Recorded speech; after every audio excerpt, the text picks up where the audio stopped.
المشاهدون الأكارم، طبتم أوقاتنا أينما كنتم بكل خير. نشرة الأخبار نقدمها من الفضائية الإريترية، نستهلها كالعادة بأهم وأبرز العناوين.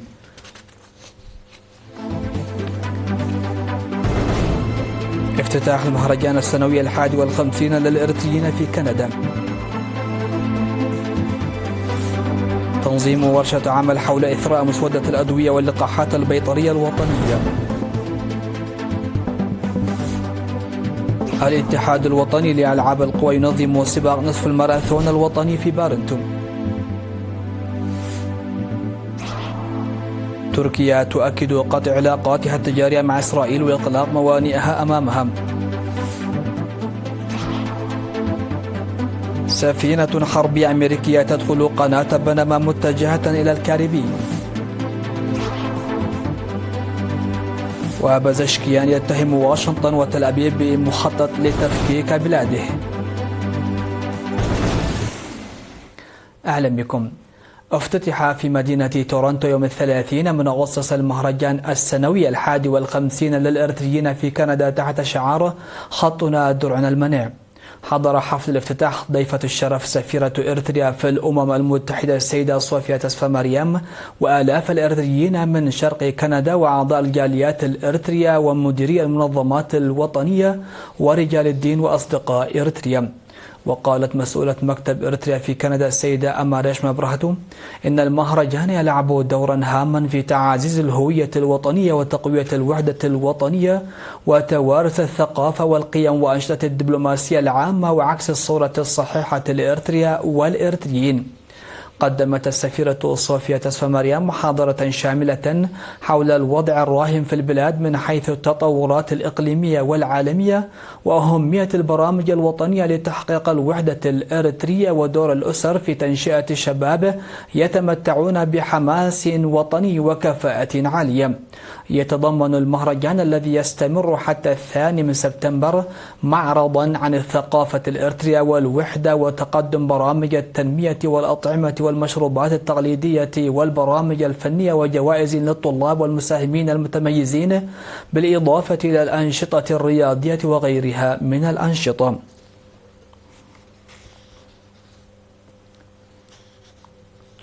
نظمت وزارة الزراعة يوم 29 من أغسطس في قاعة الكونفدرالية الوطنية للعمال في أسمر ورشة عمل حول إثراء مسودة الأدوية واللقاحات البيطرية الوطنية. وقال المدير العام لقسم الخدمات القانونية والرقابة بوزارة الزراعة السيد تخلاب مسقانة إن المراجعة الجارية للقائمة الوطنية للأدوية واللقاحات الحيوانية من شأنها تحسين القائمة الصادرة في عام 2007. وأضاف أن القائمة الحالية بحاجة إلى مراجعة لأسباب عديدة. ومنذ عام 2024 شكلت وزارة الزراعة بالتعاون مع وزارة الصحة والمعهد الوطني للتعليم العالي والبحوث شكلت لجنة للعمل عليها وقدمت مسودة منقحة. وخلال الورشة التي استمرت يوما واحدا تم تقديم ومناقشة أوراق بحثية حول مفهوم ومبادئ وأهمية قائمة الأدوية البيطرية والنهج المنع في مراجعة القائمة الوطنية للأدوية البيطرية واللقاحات. وطرح المشاركون إجراء بحوث مفصلة حول الأمراض الحيوانية المحتملة وعلاجها، وأن تكون الأدوية واللقاحات مبنية على معلومات علمية. أفاد فرع تنمية إمدادات المياه التابع لوزارة الأراضي والمياه والبيئة بأنه يعمل على ضمان إمدادات مياه آمنة ومتوفرة في جميع أنحاء البلاد. وصرح مدير الفرع السيد مسقنا قبر السلاسة لوكالة الأنباء الإريترية إرينا بأن الفرع ينشط في متابعة المشاريع الريفية والحضرية والشبه الحضرية ويعمل بالتنسيق مع إدارات الأقاليم والمديريات في هذا الصدد، ويجري دورات تدريبية تركز على تخطيط وبحوث سلسلة التوريد. وأضاف أنه في النصف الأول من عام 2025 تم إطلاق مشاريع يجري تنفيذها في 23 بلدة يستفيد منها أكثر من 26 ألفا من السكان في أقاليم عنسبة والجنوب والأوسط والقشبركة وشمال البحر الأحمر، بالإضافة إلى تنفيذ إعادة تأهيل المشاريع في 6 قرى في الإقليم الأوسط و5 قرى في إقليم عنسبة و14 قرية في الإقليم الجنوبي و8 قرى في إقليم شمال البحر الأحمر. وفيما يخص المشاريع التي تم إعادة تأهيلها، أفاد بأنه تم تركيب خطوط مياه تعمل بالكهرباء والعدادات في مديريتي سرجاء وقال نفحي، كما تم تجديد المشاريع التي تعمل بالطاقة الشمسية في مديريات أسماط وحقات وعلى برعد وقلبة ومناطق هوش وحشيشاي وحمدي وعزفاء وأسندة وقرست وبشكا وأفنبول وأفنبوم. وفي الختام أكد السيد مسجن إجراء عمليات تحاليل دقيقة لضمان سلامة ونظافة المياه المزودة، مشيرا إلى أن عمليات التدريب ستكون بشكل مستمر نظرا لأهمية تدريب الخبراء الذين سيشرفون على هذه المشاريع. أقيم في مركز تدريب قوات الشرطة والأمن حفل فني بمناسبة الذكرى 64 لانطلاق نضال الشعب الإريتري التحرري. أقيم الحفل في 27 من أغسطس بتنسيق من أفراد قوات الشرطة والأمن وهيئة الجوازات والجنسية والشرطة والأمن الداخلي وخدمات الإصلاح والسجون وأعضاء من مركز تدريب قوات الشرطة والأمن. تضمن الحفل أعمالا فنية تعكس انطلاق النضال التحرري ويسلط الضوء على تاريخ النضال التحرري والدفاع من أجل السيادة، وعبر عن وحدة الشعب الإريتري وتصديه. واشتمل البرنامج على فعاليات ثقافية إبداعية بلغات مختلفة بالإضافة إلى حكاوي من المقاتلين القدامى. في غضون ذلك احتفل الإريتريون المقيمون في الرياض وجدة بالمملكة العربية السعودية بالذكرى 64 لانطلاقة كفاح الشعب الإريتري. تخلل الحفل أغاني وقصائد عبرت عن صمود الشعب الإريتري وكفاحه والثمن الذي دفعه ومعنى الحرية ودور الأجيال المتعاقبة. أقيم في مدينة بارنتو اليوم سباق نصف الماراثون الوطني الذي نظمه الاتحاد الوطني لألعاب القوة. شارك في السباق الذي يقام للمرة 30 على الصعيد الوطني وللمرة الثانية في إقليم القاشبركة، شارك عداؤون من أقاليم الأوسط والجنوبي والقاشبركة بالإضافة إلى نادي دندن التابع لوزارة الدفاع. إلى جانب سباق نصف الماراثون للجنسين، أقيمت سباقات 5 كيلومتر و1.6 كيلومتر وسباق 5 كيلومتر للكراسي المتحركة للمعاقين أي الألعاب البارالمبية. وفاز في سباق نصف الماراثون للرجال كل من عوض هبتي وبنيام تسفاي وكلاهما من الإقليم الجنوبي، والعداء الأولمبي أرون كفلي من الإقليم الأوسط، ومن السيدات العداء راحيل دانيال من الإقليم الأوسط، ويردانوس هبتة اللاسي من نادي دندن، وترحسن ميكائيل بالمراكز من الأول إلى الثالث. وتم في الختام توزيع جوائز نقدية وميداليات وكؤوس على الفائزين في جميع المراحل من المركز الأول إلى المركز الثالث. مشاهدينا، كانت هذه حصيلة الأنباء على الصعيد المحلي. فاصل قصير ومن ثم نوافيكم الأنباء على الصعيد العالمي، فتفضلوا بالبقاء معنا.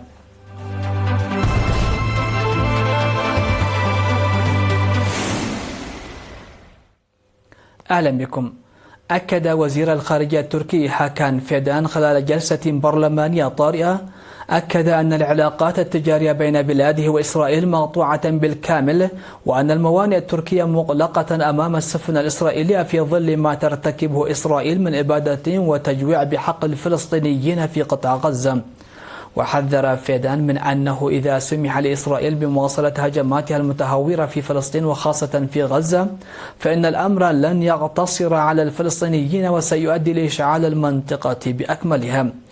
ووصف الإبادة الإسرائيلية بأنها واحدة من أظلم الصفحات في تاريخ البشرية، مؤكدا أن إسرائيل ضربت بعرض الحائط القيم الإنسانية بارتكابها جريمة إبادة جماعية في غزة منذ عامين أمام أعين العالم.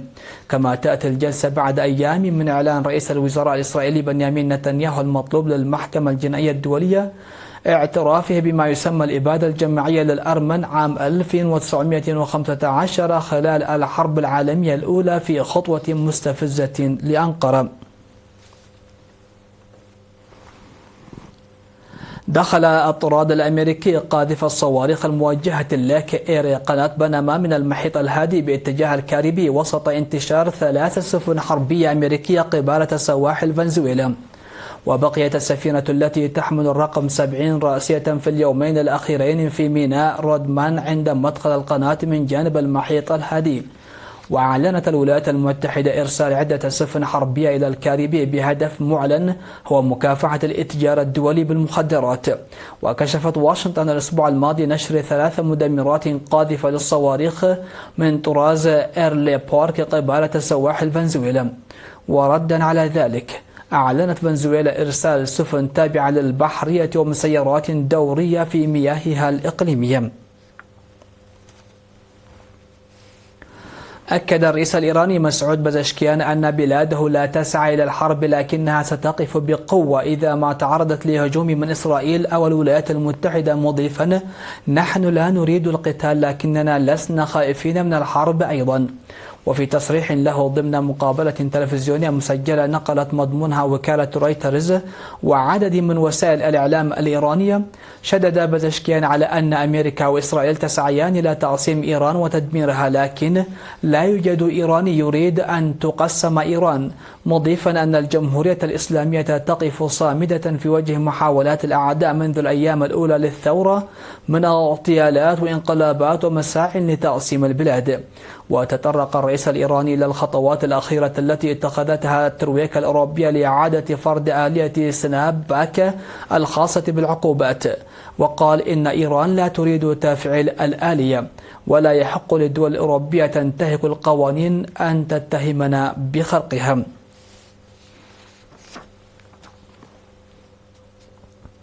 في الخبر الأخير قتل 11 شخصا على الأقل بينهم 4 أطفال في فيضانات وانزلاقات تربة نجمت عن هطول أمطار غزيرة غير مسبوقة في إقليم جامو وكشمير الخاضع لإدارة الهند حسب ما أعلن مسؤول. وتسببت عاصفة موسمية غزيرة ضربت الإقليم في فوضى عارمة واجتياح المياه جسورا ومنازل. وصرح مسؤول محلي في إدارة الكوارث لوكالة الصحافة الفرنسية بأن منطقتي رامبان وريسي شهدتا أمطار غزيرة وانزلاقات تربة ما أسفر عن مقتل 11 شخصا. وأفادت إدارة الأرصاد الجوية الهندية بأن الأمطار الغزيرة وصلت إلى معدلات غير مسبوقة في موقعين بالمنطقة. ختاما لنشرة هذا المساء مشاهدينا في كل مكان، إليكم أبرز العناوين.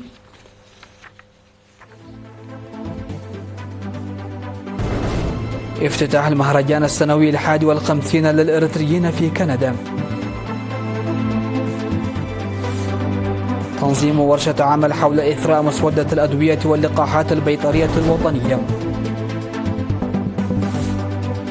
الاتحاد الوطني لألعاب القوى ينظم سباق نصف الماراثون الوطني في بارنتون. تركيا تؤكد قطع علاقاتها التجارية مع إسرائيل وإغلاق موانئها أمامها. سفينة حربية أمريكية تدخل قناة بنما متجهة إلى الكاريبي. وبزشكيان يتهم واشنطن وتل أبيب بمخطط لتفكيك بلاده. هكذا سادتي سيداتي نكون قد وصلنا وياكم إلى نهاية نشرة هذا المساء. هذه تحيات الفريق العامل ودمتم في أمان الله.